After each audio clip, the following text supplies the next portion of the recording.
Over to David. Cheers.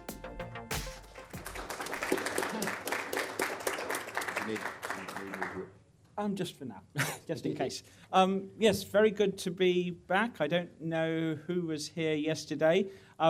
Just a brief recap. Yesterday I was talking about the abolitionist project, the idea that it's going to be feasible, technically feasible as well as ethically obligatory, to phase out the biology of suffering in human and non-human animals. And yes, the world is full of people with wild and wonderful and utopian ideas, but I did offer at least very, very tentative grounds for arguing why this is going to happen, in the sense that there is going to be a reproductive revolution of designer babies with prospective parents choosing the genetic makeup of their future offspring. And over time and over generations, if this is the case, there will be strong selective pressure in favor of recalibrating the hedonic treadmill, raising pain thresholds, basically ensuring that the next generation has a much higher quality of life than we do today. However, biological evolution is much, much slower than evolution in artificial intelligence. And it may well be that if, as the last speaker, Marcus Hutter, was outlining, there is something like an intelligence explosion, perhaps as early as sometime around the middle of this century, that the reproductive revolution of designer babies will scarcely get off the ground. So yes, although I was yesterday offering tentative grounds for thinking that this scenario might come to pass, the track record of futurology, frankly, is pretty dreadful. Okay, today's talk. Great. Okay, what is full spectrum superintelligence? Now, the actual nature of intelligence is itself extremely controversial, but I would argue that any full spectrum superintelligence will need to fully understand both the formal and the subjective properties of mind. The formal capacities, as you probably recognize, Alan Turing there, that the other figure is Alexander Shulgin, a psychopharmacologist who has spent much of his life designing radically new psychotropic drugs, psychedelic drugs that induce states of consciousness as alien as waking from dreaming. Now, if it were the case that the formal and the subjective properties of matter and energy were completely cleanly distinguished in the same way as one can distinguish in a game of chess the formal, the structural, functional, and the incidental, the textures of the pieces, then it wouldn't be possible to allude to these subjective properties at all. So the distinction between the formal and the subjective properties of mind cannot be entirely clean. But anyway, as I said, I think a full spectrum superintelligence will need to be super sentient too. This is quite a controversial position.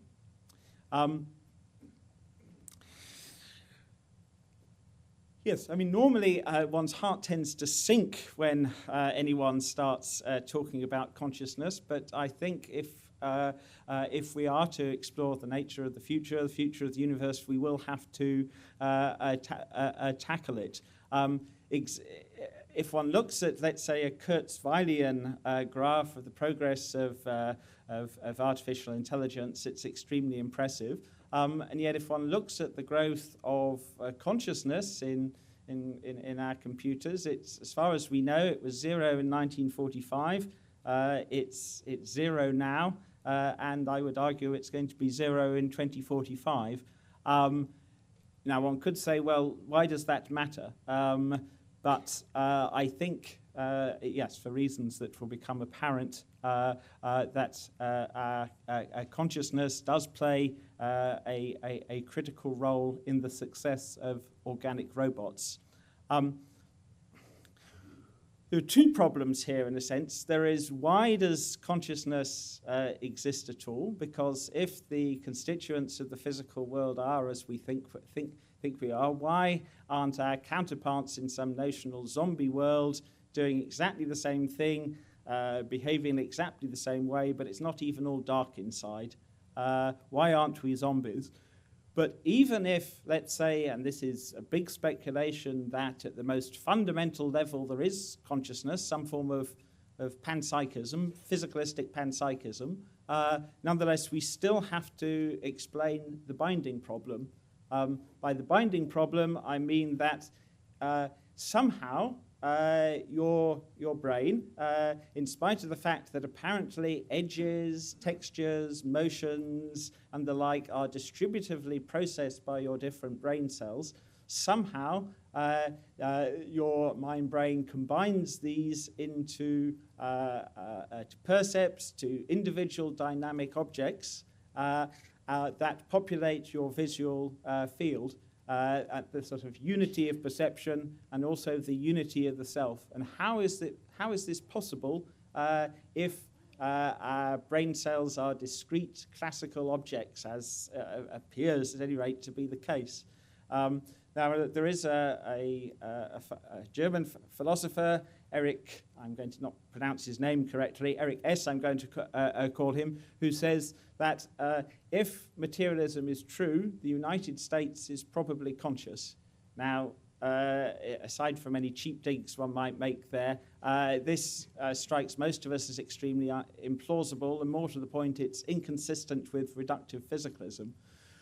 But the point is, in the case of our mind-brain, it's on the face of it no less incredible that we're not just an aggregate, an assembly of 100 billion discrete psychic atoms of mind dust arranged in particular ways. So, back to my point again, there are two big questions we need to solve. Why does consciousness exist at all? The hard problem of consciousness, and the binding problem. Okay. Three, and this is very stylized and simplistic, but three radically different conceptions of post-human superintelligence. One, which you could argue is more traditional, though it's pretty radical, it's the idea that organic robots, essentially you and I, are capable of recursively self-editing our own genetic source code. It's not just the case that we're going to be able to use preimplantation genetic diagnosis, design our genomes for our future offspring, that we are going to be able to edit our own genetic source code.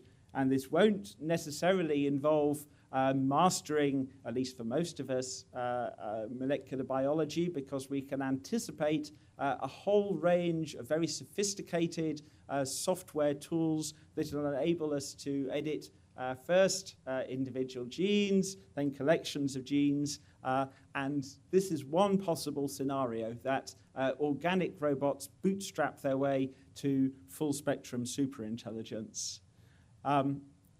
The other scenario, the kind of Kurzweilian scenario, essentially is that, let me just get the, yeah, here we are, right. I think everyone is familiar with this chart. This is the idea that organic robots are going to effectively merge with our machines. Number of possible scenarios here. One is uploading, that we might scan, digitize, and upload ourselves, but cybernetic brain implants. I mean, this is the idea that sometime towards the middle of this century, this is the Kurzweilian scenario, that the distinction between organic minds and artificial silicon, etc., intelligence will become meaningless. But there is another scenario too, another form of singularitarian scenario, associated first with I.J. Good and more recently with the Singularity Institute, who have now become MIRI, and it's a scenario that Marcus Hutter, the preceding speaker, was touching on, this idea that instead of humans merging with our machines, that we might actually possibly be replaced, possibly indeed by a singleton AGI. And the Singularity Institute, or MIRI, Machine Intelligence Research Institute, as they now are, locate the problem of friendly AI as the greatest problem humanity faces. This possibility that this runaway super intelligence that goes boom in some kind of intelligence explosion will be inimical to humans and human values. Just a quick note about this term friendliness. I mean, if I were to start talking about can we build Aryan-friendly superintelligence, it would be quite obvious that, well, one would probably say that this notion is intellectually incoherent, and that in branches of the universal wave function in which the Nazis won the Second World War, one can conceivably imagine, yes, that researchers are trying to build Aryan-friendly superintelligence, but this, I would say, is incoherent. But one has to ask this notion, human-friendly intelligence, should we be focused on human friendliness or sentience friendliness? And that is what I think is critical. As you've probably gathered from yesterday, I think sentience friendliness entails some sort of high-tech Jainism in which a full-spectrum superintelligence will secure the well-being of all sentient life. Though this is clearly extremely speculative and controversial. Let's discuss these scenarios in a little more depth now. There are a number of possible ways in which, if there is a biological or organic singularity, by which I mean organic robots editing their own source code, could occur. It could be done via the state-sponsored institutions. In China now is very hot in sequencing the genomes of some of the greatest minds and geniuses. Alternatively, instead of a state-based initiative, one could imagine biohackers beyond the reach of the normal authorities who are editing their own source code.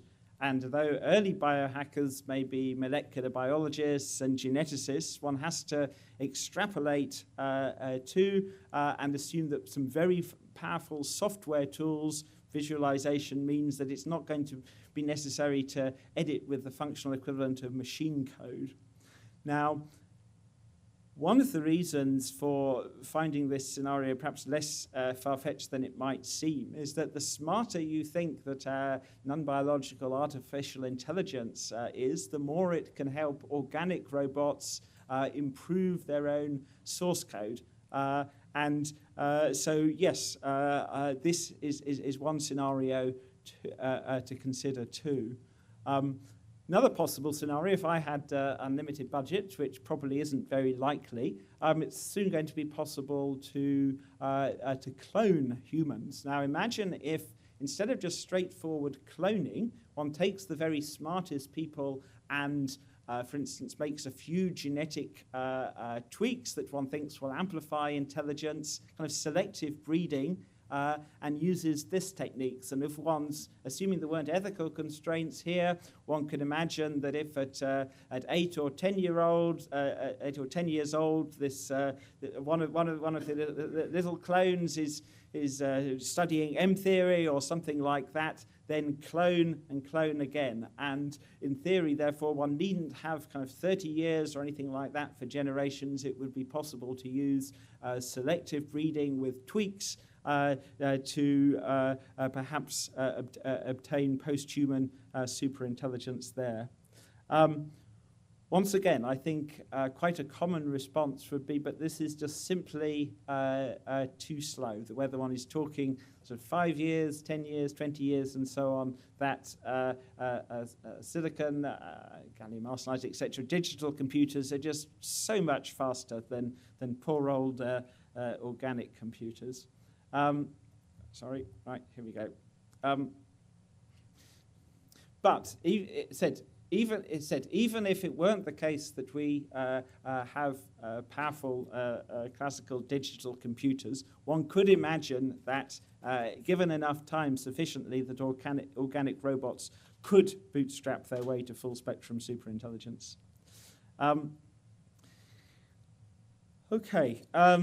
This is the possibility, this idea of mind uploading. And if it is the case that human minds really can be scanned and digitized, then yes, why not implement the human mind on a different substrate? But I don't think it's at all clear that our classical digital computers can be conscious. And critically, it's not at all clear that they can solve the phenomenal binding problem, which I touched on earlier.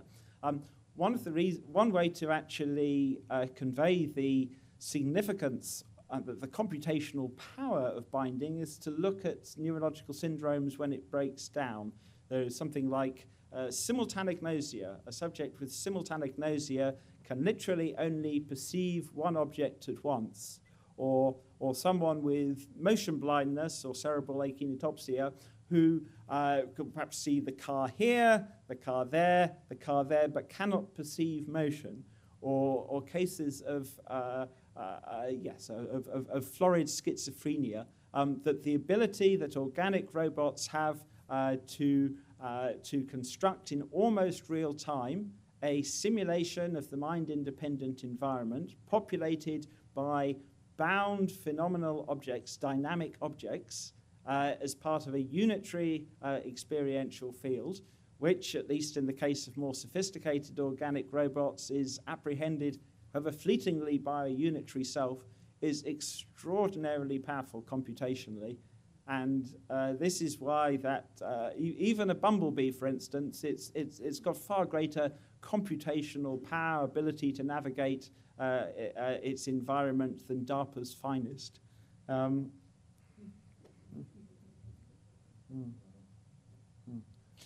So I'm going to, once again, these are controversial predictions. I'm speaking as though I really know what's going to happen.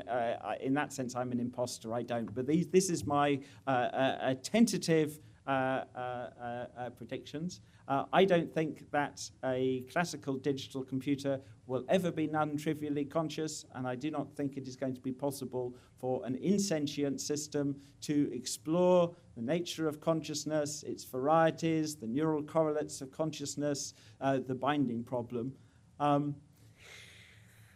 So yes, this is a controversial opinion. I'm skeptical that we're going to be able to upload ourselves. As I said, as far as we know, digital computers, each year they get faster and faster, more and more sophisticated, and outperform us in all sorts of ways. And yet, to the best of our knowledge, they are zombies. And here I really am out on a limb, in spite of a commitment to reductive physicalism. By reductive physicalism, I mean the idea that there is no aspect of the world that is not captured in the formalism of physics and the solutions to the master equations. The only way I know to solve the phenomenal binding problem involves some form of quantum coherence that yesterday's speaker was talking about. Now, the idea that our minds might be quantum computers and that an explanation of phenomenal binding lies in quantum coherence is extremely controversial, and there are very powerful arguments against it. I'll just deal with a couple of counter-arguments here. One is that the mind-brain is such a warm system that quantum coherence is destroyed within ridiculously short time frame. Max Tegmark, in Why the Brain is Probably Not a Quantum Computer, estimates picoseconds or something like that. And everyone knows, so to speak, that the mind-brain does not operate on these levels. That's one possible objection. In response, I would say here that, okay, what would it actually be like if your mind were a quantum computer operating at, let's say, 10 to the power 13 frames a second, optimized by millions of years of evolution. How phenomenologically would things look if this were the case? Think of, in the case of a movie, 30 frames per second, you don't see the individual frames. And so, yes, if it were the case that our minds were quantum computers like this, the frames, of course, would be far, far shorter. This is not the Penrose-Hameroff orchestrated objective reduction count. I don't think there's any evidence that wave functions really collapse. This is, in one sense, it's orthodox physics with no ground for thinking that quantum mechanics breaks down in the brain or anything like that. It's, once again, this is speculation, and ultimately this is going to be a matter of empirical testing. This is it. Philosophy is cheap, but if it is the case that our minds really do exhibit macroscopic quantum coherence, and this explains what seems to be classically forbidden, i.e. phenomenal binding, that when we can probe the mind-brain at these intuitively, ridiculously fine-grained temporal resolutions, we would be able, this is the theory, would be able to find the formal shadows of bound macroscopic objects of our everyday experience. If this sounds extremely implausible and counterintuitive, I can only say good, because this is what one wants in the area of consciousness, basically novel testable predictions that almost everyone who hears it thinks this is ridiculous, this is ludicrous. The obvious thing to say is that, well, look, surely all we would find is just noise, computationally, phenomenologically irrelevant noise. In the same way, there's no point in investigating, let's say, a chess set or the CPU of your classical digital computer for signs of macroscopic quantum coherence effects, because one knows that it's just computationally irrelevant. Just one more point I'll say about this before going on to the next topic.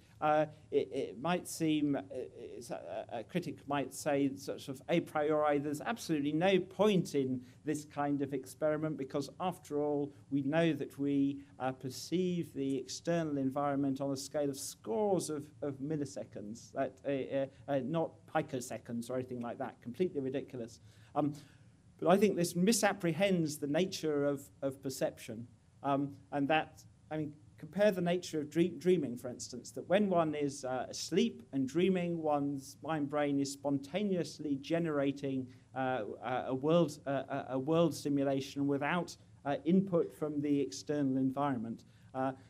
And when one is awake, I would argue that it's not as though one is directly perceiving the mind-independent world. Rather, what is happening is that input from the optic nerve is essentially selecting states of one's mind-brain. So, yes, it's not the case that one is, so to speak, literally locking on to the mind-independent world on a time scale of picoseconds or anything like that. Once again, I should stress again, this is not mainstream science. Yes, there is a testable prediction here, but most people most informed people scientists would disagree with this. I'd merely say that if it is the case that the quantum mind is false, then I'm completely at a loss to know how one can explain the phenomenology of our minds consistent with reductive physicalism. And I think we should be very, very loath to give up reductive physicalism and the ontological unity of science. This idea that the standard model and its extensions exhaustively describes the behavior of the stuff of the world, and though that the special sciences, methodologically can retain their independence, ultimately one needs to be able to reduce everything to fundamental physics. Okay, yes, this, I mentioned earlier Alexander Shulgin, Sasha Shulgin, and in his work he describes investigating these radically altered states of consciousness. And I simply would have no idea how to program a classical digital computer or train up a classically parallel connectionist network to be able to explore radically altered states. If one is talking about superintelligence, full spectrum superintelligence, one presumably wants to say that this expresses cognitive capacities far, far richer than mere more ordinary humans are capable of. And if one starts trying to stunt and restrict one's conception of what intelligence or superintelligence involves, this is profoundly unsatisfactory. That if I said that a system was super intelligent but couldn't understand the second law of thermodynamics or what the rest mass of the electron was, this would be absurd. Yet, at least on the face of it, it doesn't seem absurd to many people that an intelligent system doesn't understand the nature of consciousness, doesn't understand it's a zombie. And so I think, yes, there are problems with the definition of intelligence that doesn't embrace the subjective properties of mind. Here, I'm going to wrap up shortly and take question stroke discussion, but I just wanted to tie in the discussion now to what we were talking about yesterday.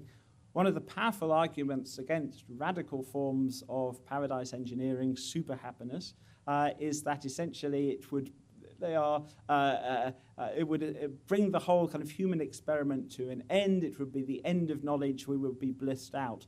On the contrary, I think once we have safely re-engineered our reward circuitry, it's going to be possible to explore psychedelia, radically altered states of consciousness. Many of these alien state spaces of consciousness have not been recruited for any information signaling purpose at all. And whereas today it's probably irresponsible to urge intellectually curious people to take psychedelic drugs because the possibility of bad trips, once we have our reward circuitry sorted out, it will be possible to explore psychedelia. We're familiar with two common states of consciousness, waking and dreaming consciousness. It seems that there are a multitude of other state spaces that essentially we haven't even got words to describe. Yes, this is one conception of what a full spectrum superintelligence will involve. Once again, the chances are that my conception of the future is going to be hopelessly misconceived in ways I can't imagine, but this is my best stab at an outline, and perhaps now we could go on and take some questions. Yeah. Thank you very much. Awesome presentation. Now, do we have any questions in the audience? I'm not sure we have the mic anymore because it ran out of battery. Yeah. Any questions? First. Do you see human will as causative? Loud. How is human will causative, and how does that interact with the physical body? Human will is causative. Yes, if one thinks that, if one is a fancy philosopher's term, a Strawsonian physicalism, if one takes seriously the idea that what breathes fire into the equations could be consciousness. After all, what are fields that physicists, they're defined purely mathematically. It's very much up for grabs what the intrinsic nature of the stuff of the world is. But if this is the case, then yes, the phenomenology of mind, including will, is causative. But one has to be quite careful here because this is it. One could imagine a world described by the equations of physics, a zombie world in which your counterpart is asking a similar question and it's not even all dark inside. So one wants to give an account of why this isn't the case.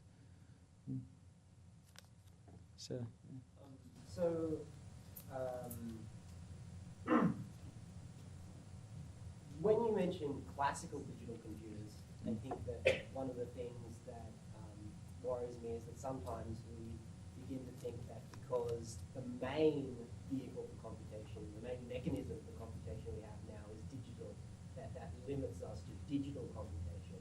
And I think that we can definitely at least postulate forms of computation which, while theoretically identical to theoretically the same as all computation, they are just so significantly practically different in their operation that they're no longer post-digital.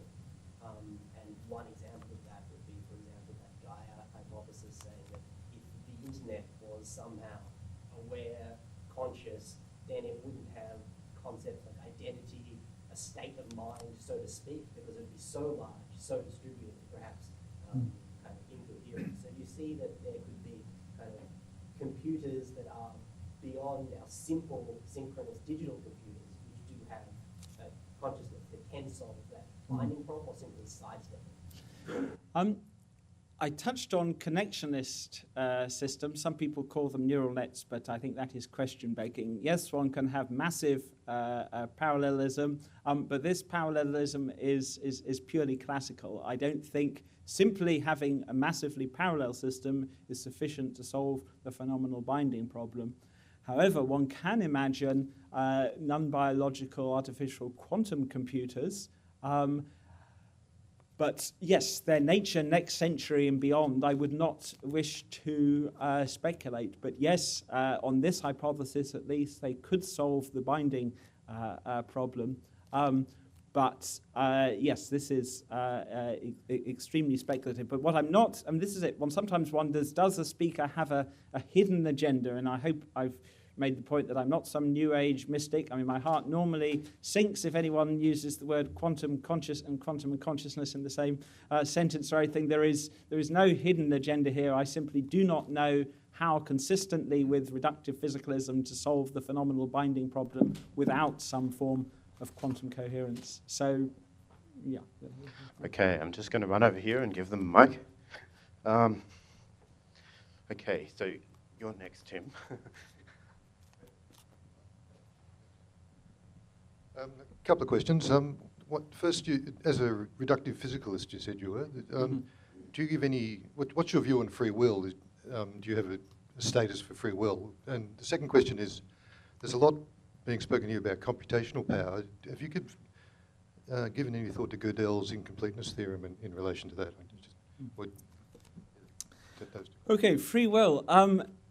I'm quite pessimistic there. As far as we know, there is the kind of the universal Schrödinger equation or its relativistic generalization, and there just doesn't seem to be any scope there. The time evolution of the universal Schrödinger equation is deterministic. We simply have no evidence that the kind of the unitary dynamics evolution of the wave function breaks down. So I do not know how to defend free will. Even if one doesn't buy into post-Everett quantum mechanics and does believe in the reality of collapse, the process, as far as we know, is indeterministic. There doesn't really seem to be any scope for free will. Gödel's incompleteness theorem.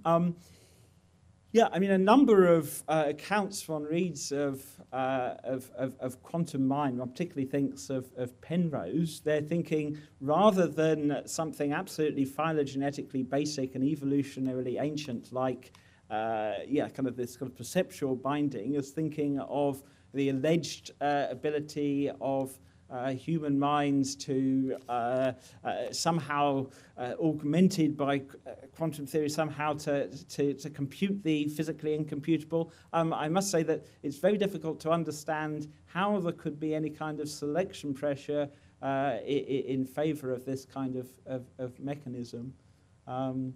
But yeah, I'm not a professional mathematician, so it's been, one can argue that that Penrose has sort of what the French call déformation professionnelle, so to speak, which perhaps we all do. But yeah, in that sense, I'm quite sceptical. Okay. Sorry, I can't see, so apologies, you're obscure. That's the reason I'm not ignoring you. So okay. I just wonder if you could tighten up your criteria for what would prove your contention about consciousness. What would prove that to be wrong? How would you know when you were wrong about that? It's just, if quantum theory, assuming that quantum theory doesn't break down in the human brain, which seems unlikely, and I'm assuming that there is no kind of collapse process or anything like that, that when one actually reaches the stage where one can probe macroscopic quantum coherent effects in the brain, then if this hypothesis is wrong, all one will find is just noise that's completely computationally, phenomenologically irrelevant. However, if the conjecture is correct, that instead of, as what appears to be the case right now, one finds sort of discrete classical edge detectors, motion detectors, texture detectors, and so on, distributively processed in the brain, some kind of phase locking, that fleetingly at least, these will be unitary objects. Now, once again, this sounds extremely implausible. It may well be false. Intuitively, one just assumes a system as warm as the brain. When we can probe these kind of temporal resolutions, all we will find is noise. But if this is the case, then I will be scratching my head. As you know, David Chalmers argues that because of this profound structural mismatch between the phenomenology of our minds and the structure of the brain, he argues for some kind of naturalistic dualism. Although the quantum mind hypothesis is intuitively implausible, there are immense problems with the alternatives too. Yeah, hi. Sorry if you sort of already touched on this in a number of other questions, but I was just wondering if you could explain a little bit more specifically how your quantum mind proposal is different to that of Penrose and other, because you were clear to distinguish that it's not the same, but I was just wondering how it differs exactly. I don't think it, once again, I don't think it'll make sense unless one assumes Strawsonian physicalism, this idea that the most fundamental level, what exists are fields, we'll assume a field ontology of microcralia, micro experiences, but this doesn't solve binding. And the question is, therefore, how is it that what otherwise would be discrete classical atoms of mind dust, so to speak, can be combined into unitary objects? Now, as I understand the Hameroff-Penrose proposal, that there is some form of collapse of the wave function, and there doesn't seem to be, well, this would be, I won't say it's the consensus, but this doesn't seem to be a physical process. Also, Hameroff in particular is talking about quantum coherence over milliseconds, and it's very, very difficult to see how this could be the case. What I'm doing is I am using Max Tegmark's rebuttal of a quantum mind, this paper I mentioned, why the brain is probably not a quantum computer. He takes it more or less as read that if thermally induced decoherence kicks in at this kind of time scale, then this refutes quantum mind. I'm saying, well, okay, no, let's assume this really is the case. That, yes, that we have 10 to the power 12 or 13 quantum coherent frames a second. How would it actually phenomenologically be distinct from what we're experiencing now? Hello, David. Hi. This question is related to your idea about variance of intelligent bliss. Now, you're a negative utilitarian, and you think that there is something self-intimatingly bad about negative experiences, such that you would want to move from a negative to a neutral one, but that there's nothing self-intimatingly good about positive experiences, such that you'd want to move from a neutral experience to a positive one. So my question is, if in the future there exist beings who experience only states of intelligent bliss, only various states of bliss, what reason would one of these beings have to choose a greater experience over a lesser one, and avoid a suboptimal state of being that Bostrom might call an existential catastrophe? Good question. Yes, negative utilitarianism, I suspect, in spite of the fact I would call myself ethically a negative utilitarian, may well be simply irrelevant a few centuries hence, and that I'm sceptical in our forward light cone there will be any experiences below hedonic zero. In the case of, as you say, a being that was completely blissful, yes, to the best of our knowledge, though they are intimately connected in the mind-brain, motivation, mediated by crudely the mesolimbic dopamine system, and pure bliss mediated by activation of the mu-opioid receptors in our twin hedonic hotspots are orthogonal, and that if one is completely contented, even if it's only mild bliss, then one is not going to be motivated to alter that state. So yes, in that sense, one can imagine a civilization which was trapped, so to speak, at this suboptimal state, that they were contented, but they were not striving to ever greater extremes of hedonic excellence. Just how realistic this is, I don't know. If one assumes that we aim to recalibrate the hedonic treadmill so that one can preserve all the kind of the functionality of our minds, then we will presumably continue to be motivated to pursue greater extremes of excellence. But once again, this is speculative. David, you mentioned before that about consciousness existing at a micro level. What is your thought about John Searle's assertion that it's associated with biological things? Biological. Yes, there is, I think, something special about carbon and organic systems and water. But ultimately, I think one is looking at a very extreme form of microfunctionalism. In the case of John Searle, as I understand him, he wants to preserve some form of identity theory, and yet at the same time he speaks as though our brains cause different states of consciousness.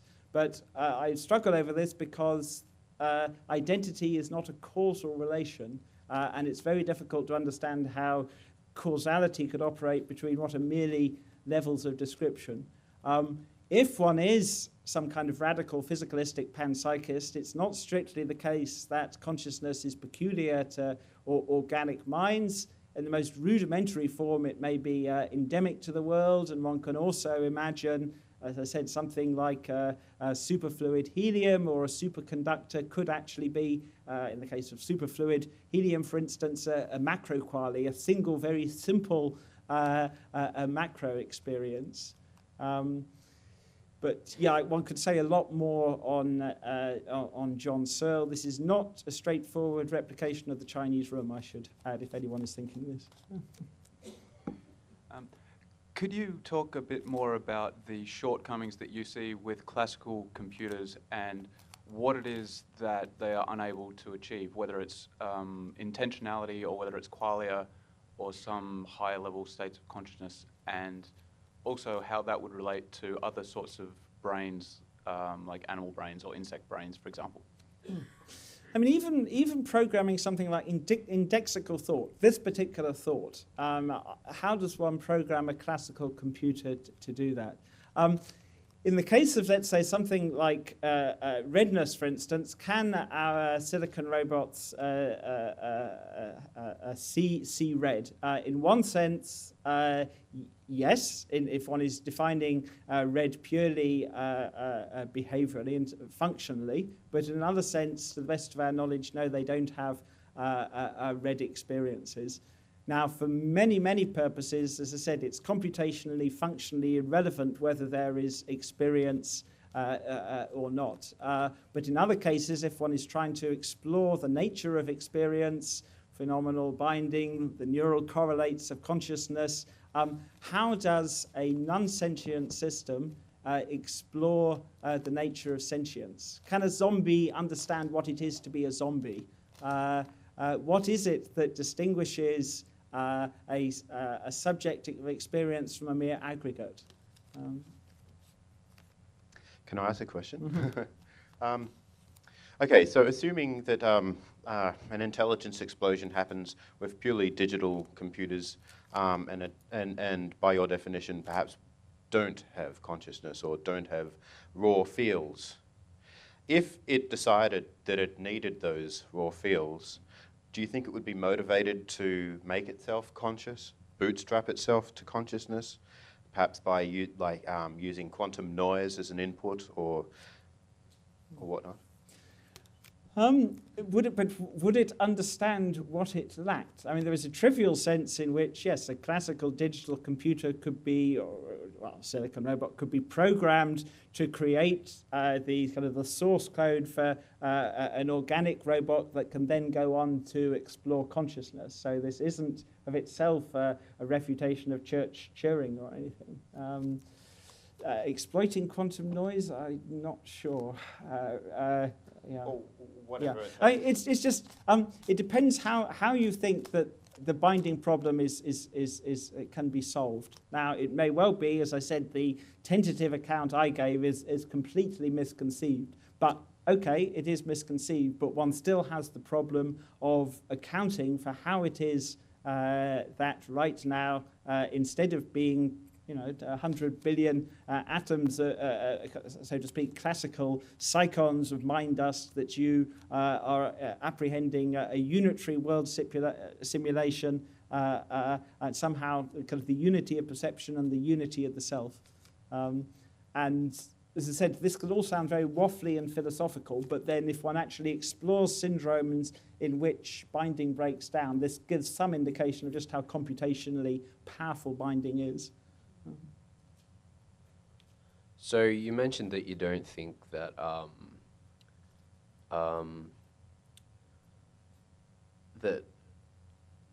sorry, I don't know really how to put this. What do you think about the possibility of kind of sentience or subjective experience in extraterrestrial, non-carbon-based life? In the case of primordial life elsewhere in the universe, I'm skeptical it exists elsewhere in our Hubble volume, but nonetheless, yes. In the case of primordial life, I think any primordial information-bearing self-replicators will be carbon-based liquid water. However, in the case, once one reaches the stage where one can build computers, starting off presumably with classical computers and then going on to build non-biological quantum computers, then yes, it may well be the case that non-biological systems can solve the binding problem, become unitary cells, superintelligences, and all bets are off. I don't know. It's, once again, this position can sound very like some kind of arbitrary carbon chauvinism. But just as in the case of this question of primordial life, we now believe, well, no, I say we believe, a consensus probably of most astrophysicists is that if primordial life exists elsewhere, it will be carbon-based rather than silicon-based, that the valence properties of carbon are functionally unique. Now, what would generally be said in the case of the mind-brain is, sure, the valence properties of carbon are functionally unique, but this is far too low level to be relevant. And if your conception of the mind is of serial, of sort of slow, serial linguistic, logico-linguistic thought, then yes, it's intuitively completely irrelevant. But if your conception of organic minds is as fundamentally solving the binding problem and yes, of running these incredibly powerful real-time simulations of the mind-independent world, I don't think the valence properties of carbon and liquid water are irrelevant. Sorry, I'm being very, not doing justice to some of the questions, but much more needs to be said. Sorry, yes, sir. So the question I had was, I don't have any real knowledge about the binding problems you said with that exist in humans. I guess the question that came up from that is, in those humans that have had those binding problems, surely we can detect things in their brain that are causing those things without going to the quantum level. Is that true, or? Much of the research at the moment consists, one reads these studies, X faculty or Y faculty is located in some particular area of the brain. But in terms of actually an understanding, no, not at all. I said on the orthodox materialist account, consciousness is impossible. We ought to be zombies. I said, the only thing one ever knows directly and not at sort of multiple chains of inferences the contents of one's own consciousness, and even this is theory contaminated, and yet according to the orthodox scientific materialism, this consciousness ought to be impossible. Now, some people from this impossibility go down a dualist route or a New Age route. I'm assuming that we want to preserve reductive physicalism, but this is going to entail some very profound adjustments to our ontology and conceptual scheme.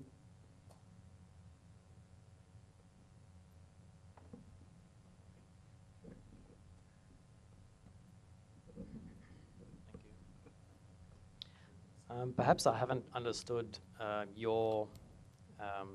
the way you've described the binding problem, but as I understand it, what you've said is that it's not understood or it's not known how our sensory information is processed through our distributed neural system in order to achieve a kind of a conceptual, high-level understanding of the world. But Kurzweil's theory of the pattern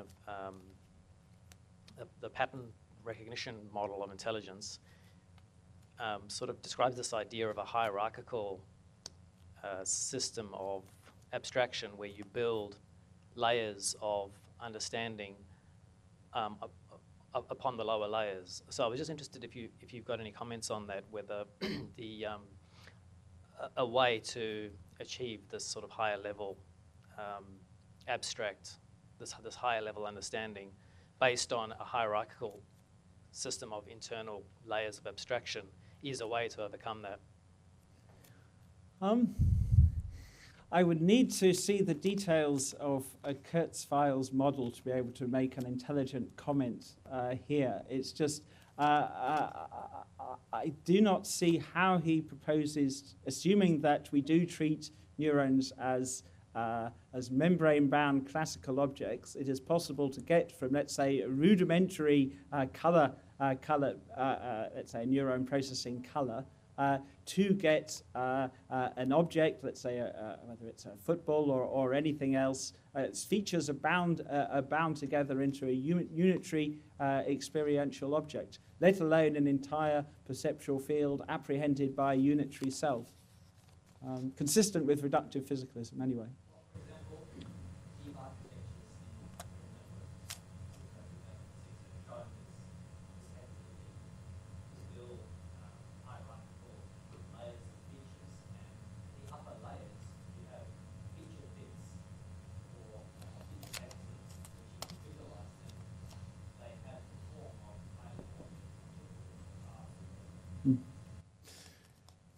Well, I mean, one can have the equivalent of, let's say, a grandmother cell, and yes, it can, for certain purposes, play the role of representing your grandmother. But how is it that, nonetheless, when your grandmother comes into view, that somehow the mind-brain is capable of constructing a full-blown grandmother image apprehended by, in some sense, a unitary self?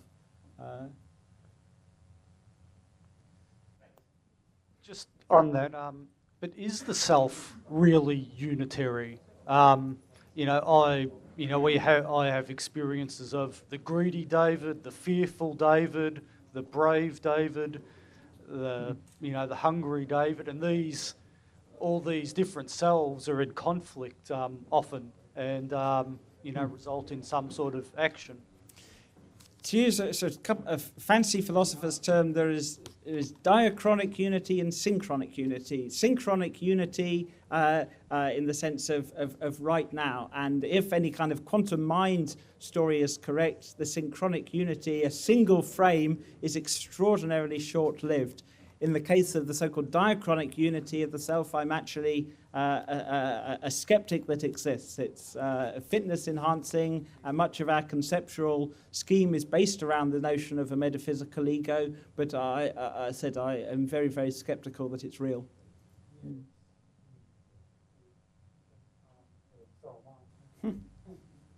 But there is no kind of phenomenology of unity of the diachronic unity of the self, where there is, in some sense, if one isn't experiencing florid schizophrenia or something like that, there is of a synchronic unity.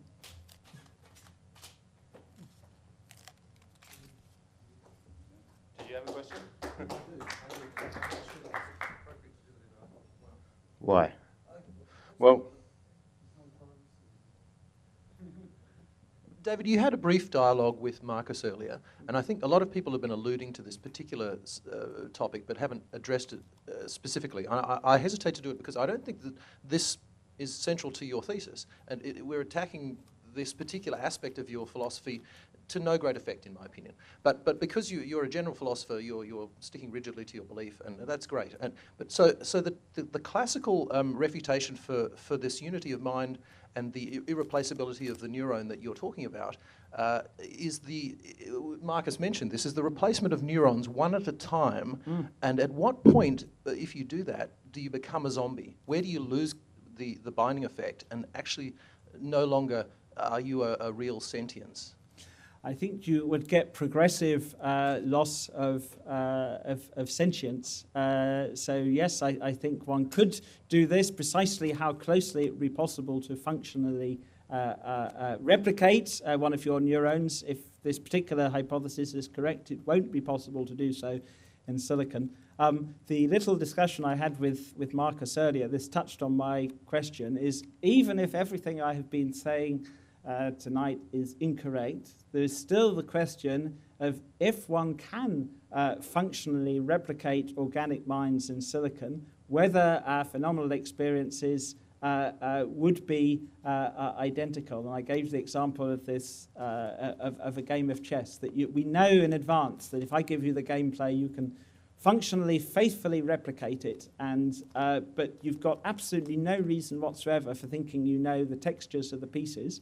Why, if this something analogous is the case of consciousness, do you assume that, should anyone assume that the same textures, or for that matter, any textures of consciousness should be present? Marcus's response to that is that he allows that the silicon zombie is like us because it seems more intuitive that it's like us than it isn't.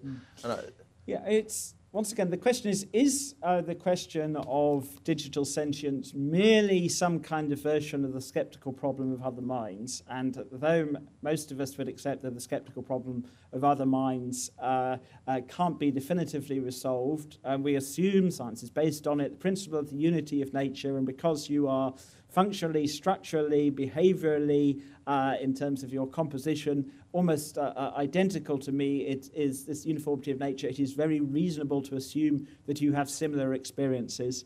The question is, though, as I said, is the idea that we can be digitized and scanned, digitized, and uploaded simply a variant of this skeptical problem of other minds, or does it raise profoundly different issues? I think it raises different issues. I suspect Marcus would say it was no more than a variant of problem of other minds. Your zombies have this invincible ignorance of their own ignorance. I suspect that every human being has that at some point in time over some issues, and that probably 99.9% of us out here have it a lot of the time. That, people who are convinced that their dogs hold conversations with them. You try to explain that they're just reacting to stimuli or training. This is nonsense, The dog holds conversations. Is this not an aspect of the invincible ignorance of their own ignorance? And following on to that, if there is this supercomputer, is it not possible that if 99.99% of the population believe that it has its own senses, that the fact that it hasn't isn't exactly relevant? For many purposes, yes. As I said, I'm genuinely unclear how far it is going to be possible to go with classical AI. Intuitively, one keeps on extrapolating, and that comes to this idea that they'll be able to comprehensively outperform organic robots in all areas. I'm suggesting that this extrapolation isn't tenable, and that there are certain forms of cognitive capacity that any classical computer we can actually build that will lack. And as I said, in so many of these discussions of post-human superintelligence, consciousness is bracketed away or treated as some discrete little anomaly, whereas there is this enormous state space area of different state states of consciousness that some researchers are investigating. It's not just a single generic problem. But yes, the extent of what is going to be feasible with classical AI, I simply don't know. It's a bit lame, but... My feeling is that people imagine it's there. The fact that it's not is only there. With ELIZA, you know, the simple program that, people imagine that they're interacting with a human psychologist. So... Now, are you a panpsychist? Yes, well, a panpsychist is not an animist. I'm not the scientifically literate panpsychist does not believe that chairs, tables, rocks are subject to experience. This is a hypothesis about the actual fundamental nature of the stuff of the world, and whether whether one has a field-based ontology or strings or brains. One feels that, well, in some sense, the experts must know the intrinsic nature of a superstring or a field or a brain or whatnot. But no, in physics, a field, for example, is defined purely mathematically. So long as I said, this famous phrase of Stephen Hawking's, we have no, and remember, Stephen Hawking is the arch materialist. We do not know what breathes fire into the equations and makes there a world for us to describe. In that sense, I'm a panpsychist, yes. So does panpsychism have an advantage over reductive materialism in explaining the binding problem? I think for the accounts I gave of the solution to the binding problem to be correct, one needs to assume panpsychism, Strawsonian physicalism, to use the austere name, that some accounts of quantum mind and quantum consciousness try to do too much. They're not simply trying to explain how a kind of mind dust can congeal into classical objects. They're trying to explain how an allegedly completely non-sentient world can give rise to consciousness. And I don't think that is consistent with reductive physicalism. All right, David, I think we better give you a break. Thanks very much. Put your hands together for David here. Yeah.